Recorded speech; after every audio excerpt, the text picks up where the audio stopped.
بسم اللہ الرحمن الرحیم۔ السلام علیکم بھائی، چینل کو سبسکرائب بھی کر لیا کریں، لائک اور شیئر بھی کر دیا کریں، کمنٹس بھی کر دیا کریں، شکریہ۔ چلتے ہیں کہانی کی طرف۔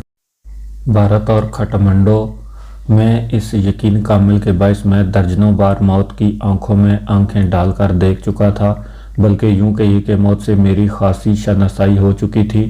اس سکوت کو خنسا نے توڑا۔ اگر اکثر اور حکومتیں یہ سمجھتی ہیں کہ ہم لوگ اپنے اپنے دائروں میں رہ کر ہی کام کرتے ہیں اور ہمیں دوسروں کے متعلق کچھ علم نہیں ہوتا، حالانکہ ایسا نہیں۔ میری بنائی ہوئی ہیروئن اور حشیش اگر جرمنی اور امریکہ میں بکتی ہیں تو میرے لیے یہ ضروری ہے کہ مجھے رستے کے سارے نیٹ ورکس اور انڈر گراؤنڈ کام کرنے والوں کے متعلق پوری معلومات حاصل ہو۔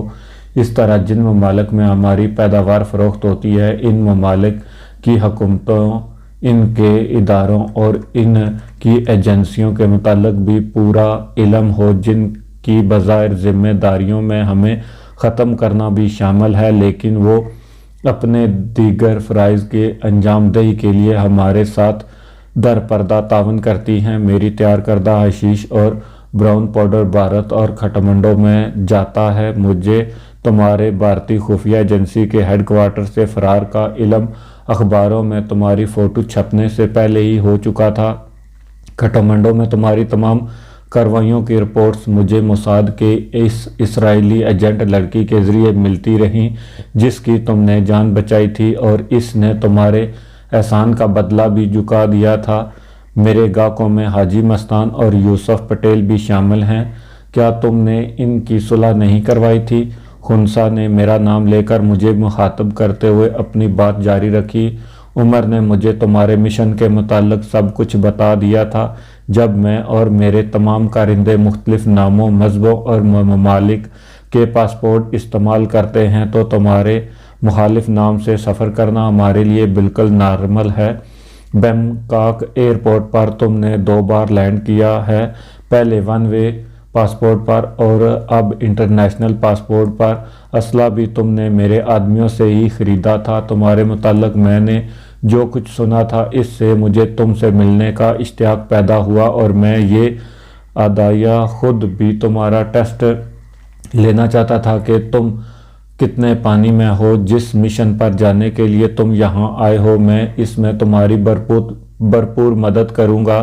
میں عمر کا بھی مشکور ہوں کہ اس نے تمہیں بتائے بغیر یہاں بلا لیا۔ یہ کہتے ہوئے خنسا صوفے سے اٹھا، اس کے ساتھ ہی باقی تینوں بھی کھڑے ہو گئے۔ خنسا نے گرم جوشی سے مجھ سے ہاتھ ملایا اور کہا، اپنے مشن کی تکمیل کے بعد اگر تمہارا جی چاہے تو عمر کے پاس آ جانا۔ میں تمہیں اپنے نیٹ ورک میں ایک اونچا عہدہ دے کر خوشی محسوس کروں گا۔ میں نے خنسا کے متعلق تفصیلاً اس لیے تحریر کیا ہے کہ تاکہ قارئین کو بتا سکوں کہ انڈر گراؤنڈ کام کرنے والوں اور منشیات فروشوں کے ہاتھ کتنے لمبے ہوتے ہیں۔ امریکی صدر جان ایف کینیڈی کو سخت حفاظتی حصار میں ہونے کے باوجود گولی کا نشانہ بنایا گیا۔ اس کا قتل اور اسٹون پکڑا گیا تو اس عدالت لے جاتے وقت پولیس کمانڈوز کے گھیرے میں ایک اجنبی شخص رابرٹ نے انتہائی قریب سے پسٹل کی گولی سے ہلاک کر دیا، اور پولیس نے اسے پکڑنے کے بجائے اسے وہیں پر گولیاں مار کر ختم کر دیا۔ اس طرح کینیڈی کا قاتل بھی ایک اندھا مقدمہ بن کر رہ گیا۔ پاکستان میں جو آج کل منشیات فروشوں کی جنت کہلاتا ہے، دنیا بھر کے منشیات فروشوں کے بادشاہوں اور زمین مافیا پاکستان کو اپنا مرکزی جگہ بنائے ہوئے ہیں۔ پاکستان کی منشیات بنانے والوں اور منشیات فروشوں نے بھی دنیا بھر میں اپنا منفرد مقام بنایا ہے۔ ایوب آفریدی، ملک سلیم رانا، اشرف انوار خٹک، مرزا اقبال بیگ، اقبال میمن، آغا قیصر اور کئی دوسرے بین الاقوامی شہرت کے حامل منشیات فروش ہیں۔ اگر موقع ملا تو ان سب کی حیران کن اور بے حد دلچسپ قارئین کی نظر کروں گا۔ خنسا سے نہایت خوشگوار ماحول میں ملاقات کا اختتام ہوا۔ عمر اور میں نے رات وہیں گزاری۔ عمر کو اپنی کھپت لینی تھی۔ دوسرے روز ہم صبح 8 بجے 2 گاڑیوں اور 6 گارڈز کے ہمراہ روانہ ہوئے۔ اب ہماری منزل صناعی گولک نہیں بلکہ عمر کا ایک خفیہ اڈہ تھا، جہاں سے اس نے اپنا مال کی ڈیلیوری لینی تھی۔ عمر نے نہ تو مجھے بتایا اور نہ ہی میں نے اس سے پوچھنا مناسب سمجھا کہ اس کا یہ خفیہ اڈہ کہاں واقع ہے۔ اپنے ساتھ جانے والی ہیروئن کی کھپت سے ہی میں نے اندازہ لگا لیا تھا کہ ہماری منزل سنائی گولک نہیں۔ تقریباً 4 گھنٹے کے سفر کے بعد ہم ایک بڑے شہر کے مضافات میں داخل ہوئے۔ عمر نے مجھے بتایا کہ یہ ریحان ہرجائی شہر ہے۔ سنائی گولک آتے ہوئے میں اس صوبائی دارالحکومت سے گزرا تھا۔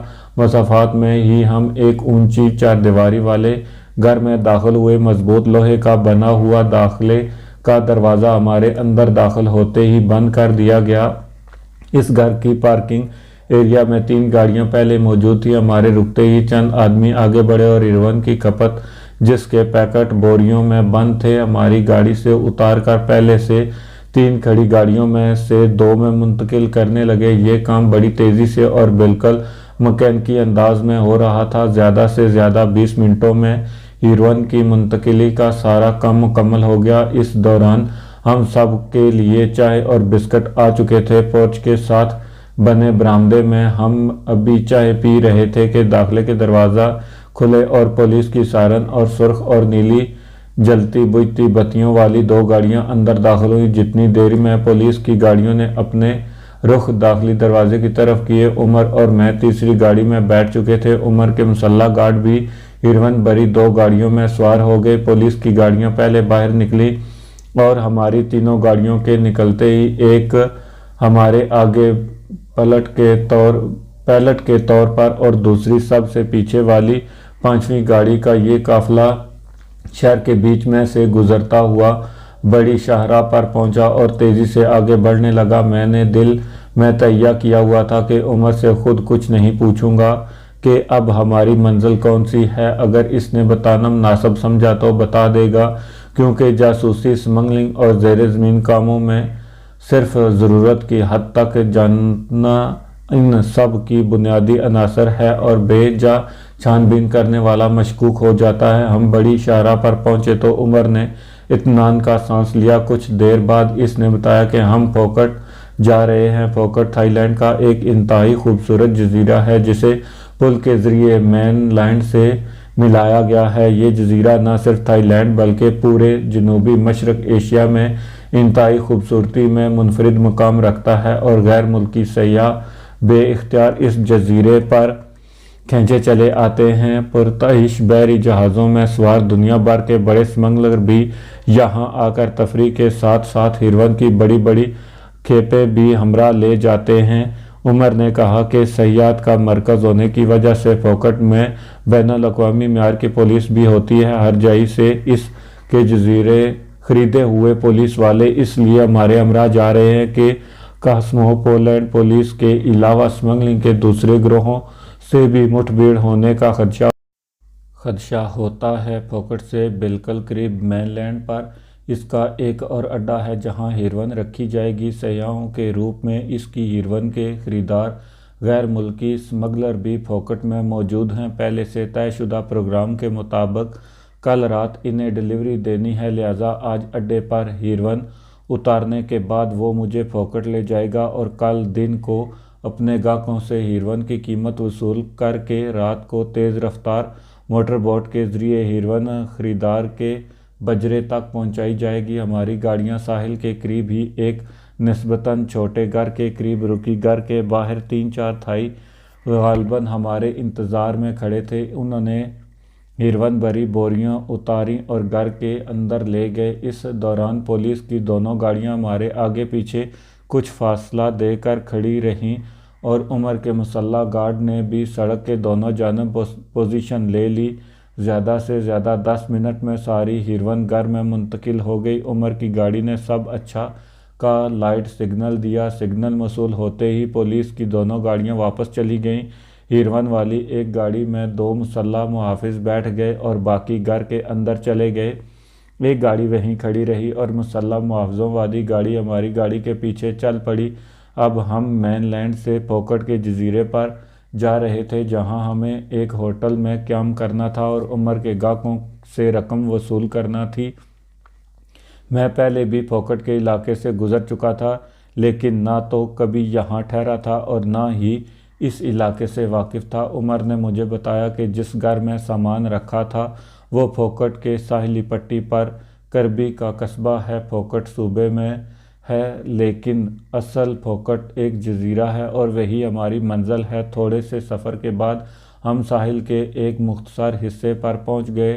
یہاں درجنوں موٹر بوٹس کھڑی تھی۔ عمر کے کارندے وہاں موجود تھے۔ ہم نے دونوں گاڑیاں وہیں چھوڑیں اور ایک نہایت آرام دہ موٹر بوٹ میں روانہ ہو گئے۔ عمر نے بتایا کہ پل کے راستے سے جانا محفوظ نہیں کیونکہ یہاں کی پولیس پل پر سے گزرنے والی گاڑیوں کے نمبر نوٹ کرتی ہے اور سمگلنگ یا کسی بھی غیر قانونی کام میں ملوث لوگ منزل تک پہنچنے کے لیے اپنی سواریاں کئی بار تبدیل کرتے ہیں۔ مجھے بھی اپنے محکمے میں ٹریننگ کے دوران سکھایا گیا تھا کہ کسی کا پیچھا کرتے وقت یا کسی پیچھا کرنے والے کو جھٹکنے کے لیے سواریاں تبدیل کرو، مختلف راستے اختیار کرو یا اچانک یو ٹرن لو۔ ہماری موٹر بوٹ خاصی تیز رفتار تھی۔ سامنے روشنیوں سے جگمگاتا ہوا پھوکٹ تھا۔ آدھے گھنٹے میں ہی ہماری بوٹ پھوکٹ کے ساحل پر جا لگی۔ وہاں بھی عمر کے آدمی 2 گاڑیوں لیے ہمارے منتظر تھے۔ چند منٹوں میں ہی ہم شانگلیلا ہوٹل پہنچ گئے جہاں ہمارے لیے 3 کمرے پہلے سے بک کیے جا چکے تھے۔ ممبئی میں بھی مجھے حاجی مستان اور یوسف پٹیل جیسے نامی گرامی اسمگلروں کا کام کرنے کا انداز دیکھنے کا موقع ملا تھا، لیکن جتنا ڈسپلن، خاموشی اور وقت کی پابندی عمر کے کارندے میں دیکھی، ممبئی والے اس کے عشرے عشیر بھی نہ تھے۔ یہاں سب کام مکینکی انداز میں ہو رہا تھا۔ ہم نے قریب 1 گھنٹہ آرام کیا۔ اب شام گہری رات میں بدل چکی تھی لیکن پھوکٹ میں گہما گہمی بڑھتی جا رہی تھی۔ جزیرہ تو ہوٹلوں اور ریستورانوں کی روشنی اور نیو لائٹس کے اشاروں سے بقائے نور بنا ہوا تھا۔ سمندر پر کھڑے بجرے اور چھوٹے جہاز روشنیوں سے جگمگا رہے تھے۔ پانی کی لہروں سے جھلملاتی یہ روشنیاں ایک انتہائی مسحور کن سما باندھ رہی تھیں۔ میں خاصی دیر اس منتظر کی دل فریبی میں کھویا رہا۔ پروگرام کے مطابق مجھے عمر کے ساتھ رات 10 بجے ایک تیز رفتار بوٹ میں ایک بجرے پر جانا تھا جہاں ایک یورپی گاہک کو اس نے مال فروخت کرنا تھا اور سودا طے ہونے کے فوری بعد مال کی ڈلیوری دینی تھی۔ ڈلیوری مکمل ہونے تک ہمیں بجرے میں ہی ٹھہرنا تھا اور مال کی قیمت لے کر واپس لوٹنا تھا۔ عمر اس مشن میں بھی مجھے ہمراہ لے جا رہا تھا۔ مجھے اس کی صرف ایک ہی وجہ سمجھ آئی کہ وہ میری موجودگی سے فائدہ اٹھانا چاہتا تھا۔ اس کے تمام کارندے تھائی اور پٹھان تھے جو اس کے لیے جان تو دے سکتے تھے لیکن انگریزی میں ناپلد اور غیر تعلیم یافتہ ہونے کے باعث گاہکوں کے سامنے اس کا ساتھ نہیں دے سکتے تھے۔ شاید یہی وجہ تھی کہ خنسا نے بھی مجھے اپنے کام کرنے کی نہایت پرکشش دعوت دی تھی۔ ہم نے کھانا کھایا اور 9:45 بجے ساحل پر پہنچ گئے۔ اس بار 5 موٹر بوٹس ہماری منتظر تھیں۔ ایک میں ہم نے بجرے تک جانا تھا، 2 بوٹس میں کربی سے مال بجرے تک لانا تھا۔ ایک بوٹ نے بجرے اور کربی کے درمیان سمندر میں ہماری بوٹ سے اچھا کا سگنل وصول کرنا اور کربی والی بوٹ کو پاس کرنا تھا، اور 5ویں بوٹ نے جس پر جدید اسلحے سے لیس محافظ تھے مال لانے والی بوٹس کو تحفظ دینا اور بجرے سے ہماری واپسی پر ہمیں کور دینا تھا۔ زیر زمین دنیا کے اصولوں کے مطابق انسانی زندگی کی کوئی قیمت نہیں ہوتی۔ تمام تدابیریں مال اور رقم کو تحفظ دینے کے لیے کی جاتی ہیں، اپنی زندگی کی حفاظت خود کرنی پڑتی ہے۔ ہم 15 منٹ میں بجرے تک پہنچ گئے۔ ہماری بوٹ میں بوٹ ماسٹر کے علاوہ عمر کے 2 ذاتی محافظ بھی تھے۔ عمر اور میں نے اپنے پسٹل بوٹ میں بیٹھنے سے پہلے ہی چیک کر لیے تھے اور محافظ بھی پوری طرح چوکنے تھے۔ ہماری بوٹ بجرے کے ساتھ جا کر لگ گئی۔ ملنے کا وقت چنانچہ پہلے طے ہو چکا تھا، اس لیے بجرے پر گاہکوں کے محافظ ہمارے منتظر تھے۔ کوڈ ورڈ کا تبادلہ ہوا، ٹارچوں سے ہماری شناخت کی گئی اور پھر ہمیں دوسری جانب آنے کا کہا گیا جہاں بجرے کے ایک کٹ میں سیڑھیاں بنی ہوئی تھیں جن کے ذریعے عمر اور میں بجرے کے عرصے پر پہنچ گئے۔ عشرے سے ہمیں نچلی طرف ایک کمرے میں لے جایا گیا۔ کمرے کمرہ کیا تھا، ایک انتہائی دیدہ زیب اور قیمتی فرنیچر سے سجا ہوا ہال تھا، جس میں ایک طرف بار بنی ہوئی تھی جس میں دنیا کی مہنگی ترین انواع و اقسام کی شرابوں کی بوتلیں سجی ہوئی تھی۔ کمرے میں سفید سوٹ میں ملبوس ایک موٹا اور ہدیڑ عمر یورپی صوفے پر بیٹھا تھا، جسے برہنگی کی حد تک مختصر لباس پہنے 6-7 یورپی حسینہ گھیرے ہوئے تھیں۔ اس آدمی نے صوفے پر بیٹھے بیٹھے ہم سے ہاتھ ہلایا، رسمی طور پر ہمیں مشروبات کی دعوت دی۔ ہمارے انکار پر اس نے اشاروں میں ہی ان لڑکیوں کو جانے کا اشارہ کیا اور سب فوراً ہی کمرے سے باہر چلی گئیں۔ ہم اس آدمی کے سامنے والے صوفے پر بیٹھ گئے تھے اور ہم تینوں کے سوا کمرے میں کوئی اور موجود نہ تھا۔ کم عمر نے اپنی جیب سے ہیروئن کا ایک چھوٹا پیکٹ نکال کر اسے دیا۔ اس نے صوفے کے بالکل ساتھ پڑے انٹرکام پر کسی کو بلایا۔ ایک گٹھے ہوئے جسم والا شخص کمرے میں داخل ہوا اور ہیروئن کی سیمپل کے پیکٹ کھول کر سونگھنے اور چٹکی بھری ہیروئن منہ میں ڈال لی۔ یہ ہیروئن کی کوالٹی کا ٹیسٹ تھا۔ قارئین، یہاں میں یہ عرض کرنا چاہتا ہوں کہ 70 کے عشرے کے آخر تک ہیروئن کی بیرونی ممالک میں سپلائی کا واحد مرکز گولڈن ٹرائی اینگل تھا۔ پاکستان اب اس لعنت سے محفوظ تھا۔ گولڈن ٹرائی اینگل کی ہیروئن کو براؤن پاؤڈر کا نام دیا گیا تھا اور یہ کوالٹی میں 60% تک خالص تھی۔ منشیات میں یہ ایک نیا اضافہ تھا۔ منشیات کے عادی کوکین اور چرس زیادہ استعمال کرتے تھے۔ 80 کے عشرے میں پاکستان کوالٹی میں نمبر 1 ہیروئن بنانے والا ملک بن گیا اور 96% تک خالص ہیروئن بنانے لگ گیا۔ یہ بالکل سفید تھی اور اسے وائٹ پاؤڈر کا نام دیا گیا۔ چکھنے والے نے اس بات میں سر ہلایا۔ موٹے آدمی صرف یونانی زبان بولتا تھا، لہٰذا دوسرے آدمی نے مترجم کے فرائض ادا کیے۔ 2 ٹن ہیروئن کا سودا طے پایا اور پہلی کھیپ 1 ٹن مقرر ہوئی۔ عمر اور اس میں ان سے اجازت لے کر عرصے پر آ گئے۔ عمر نے جب بھی ٹارچ سے بوٹ میں بیٹھے محافظوں کو سگنل دیا، انہوں نے اپنی ٹارچ لائٹ سے درمیان میں ٹھہری بوٹ کو سگنل پاس کیا اور اس بوٹ سے کربی والی بوٹوں کو سگنل دیا گیا۔ قصہ مختصر، 1 گھنٹے کے اندر تینوں بوٹس بجرے سے آ لگی اور ہیروئن کے کارٹن بجرے میں منتقل ہونے شروع ہو گئے۔ سگنل دینے کے بعد ہم پھر کمرے میں آ گئے۔ وہاں بڑے سوٹ کیسوں میں ڈالروں کی گڈیاں لائی گئیں۔ ہیروئن کی قیمت 2.5 لاکھ فی کلو گرام کے حساب سے 25 کروڑ ڈالر بنتی ہے، یعنی سوٹ کیسوں میں $100 کی 2500 گڈیاں تھی۔ ڈالروں بھرے سوٹ کیس بوٹس میں منتقل کیے گئے اور ہم گرم جوشی سے ان دونوں غیر ملکیوں سے ہاتھ ملا کر اپنی بوٹ میں اتر آئے۔ میں نے محسوس کیا کہ عمر کچھ گھبرایا ہوا سا ہے۔ اس نے محافظوں کو کہا کہ ریڈ الرٹ پوزیشن ہے۔ ہم دونوں نے بھی اپنے پسٹل کلک کر لیے۔ عمر نے مجھے بتایا کہ ہیروئن لانے والی بوٹس کا پیچھا کیا گیا ہے اور عین ممکن ہے واپسی کے سفر میں اٹیک ہو جائے۔ ہم سب انتہائی چوکنا ہوئے اندھیرے میں چاروں طرف دشمنوں کو دیکھ رہے تھے۔ میرے مشورے پر عمل کرتے ہوئے عمر نے بوٹس کو ایک دوسرے کے پیچھے یا ساتھ چلنے کے بجائے پھیل کر چلنے کا کہا۔ اس طرح دشمن کے لیے ٹارگٹ میں تعین مشکل ہو جاتا ہے۔ ابھی اندازاً آدھا سفر ہی طے ہوا تھا کہ اندھیرے سے اچانک نمودار ہو کر 2 بوٹسوں نے ہم پر فائر کھول دیا۔ ڈالروں